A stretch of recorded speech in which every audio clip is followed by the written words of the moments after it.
to thank President Abbas for his presence here and also the ministers of the Arab League who have joined us. The United States is, of course, deeply concerned about the situation in Gaza, which is clearly worsening. We have been working around the clock to try and end the violence there. The ongoing attacks against Israel and the decision that Hamas made not to respect the previous period of calm shows us that when this ends, there must be new arrangements in place, not a return to the status quo ante. It is imperative that any ceasefire is durable and sustainable, and that it ensures the safety and security of Israelis and Palestinians alike. The situation before the current events in Gaza was clearly not sustainable. Hundreds of thousands of Israelis lived under the daily threat of rocket attack, and frankly, no country, none of our countries, would have been willing to tolerate such a circumstance. Moreover, the people of Gaza watched as insecurity and lawlessness increased, and as their living conditions grew more dire because of Hamas's actions, which began with the illegal coup against the Palestinian Authority in Gaza. A ceasefire that returns to those circumstances is unacceptable, and it will not last. We need urgently to conclude a ceasefire that can endure and that can bring real security.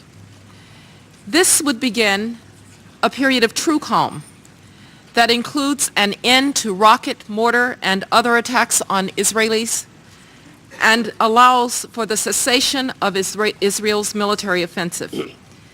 And it must include also an end to the smuggling into Gaza and a reopening of crossings so that Palestinians can benefit from humanitarian goods and basic supplies.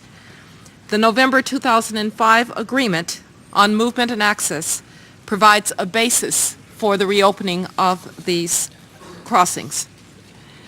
We must find a way, with the consent and full cooperation of like-minded governments, to prevent any arms or explosives from entering Gaza, and the tunnel systems that have allowed rearmament of Hamas must be prevented from reopening.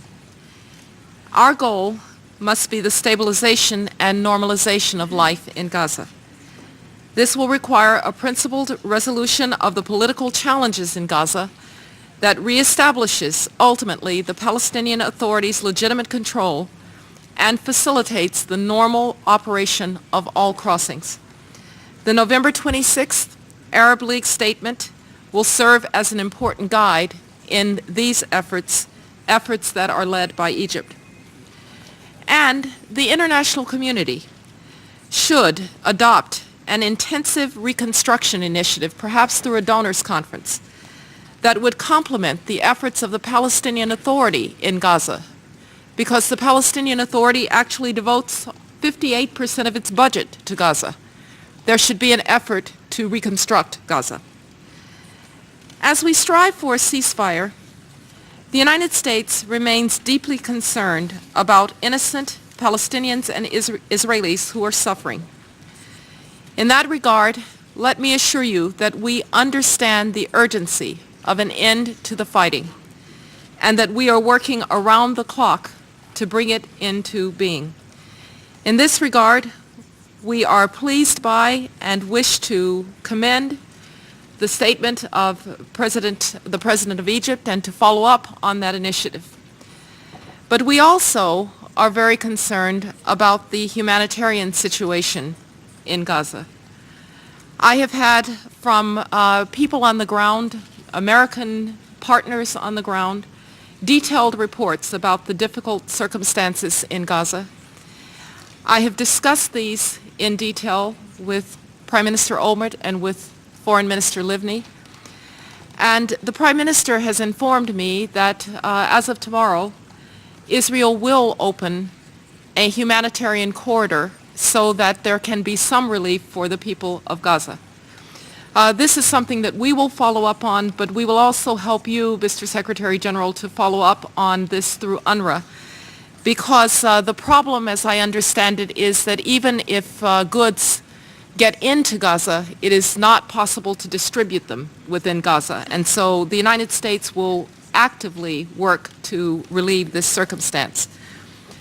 Moreover, the United States, which has already provided in the last year $85 million for humanitarian work in Gaza, will contribute more emergency aid if that is needed.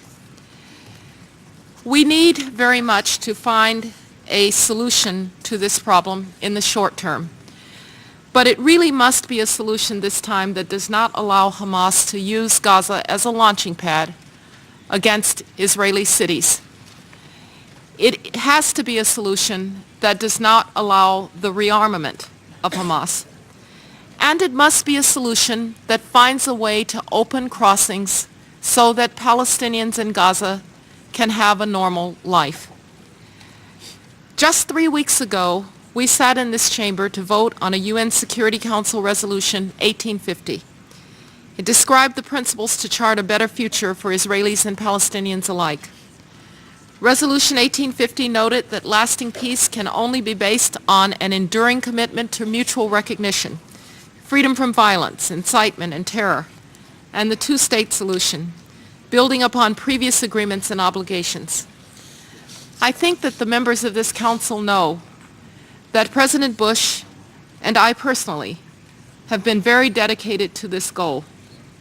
We remain dedicated to this goal, and the United States of America will remain dedicated to this goal, because we know that the time has long since come when Palestinians who deserve to live in their own state should get that state, and when Israelis who will live in peace and security when they have a peaceful neighbor should have that peace and security. I do not mean in any way to diminish the dangers, the urgency, the challenges of this moment in Gaza. This is a crisis that we must resolve, and resolve urgently. But we must also stay focused on creating the conditions that will ultimately lead to a real peace between Israelis and Palestinians. Thank you.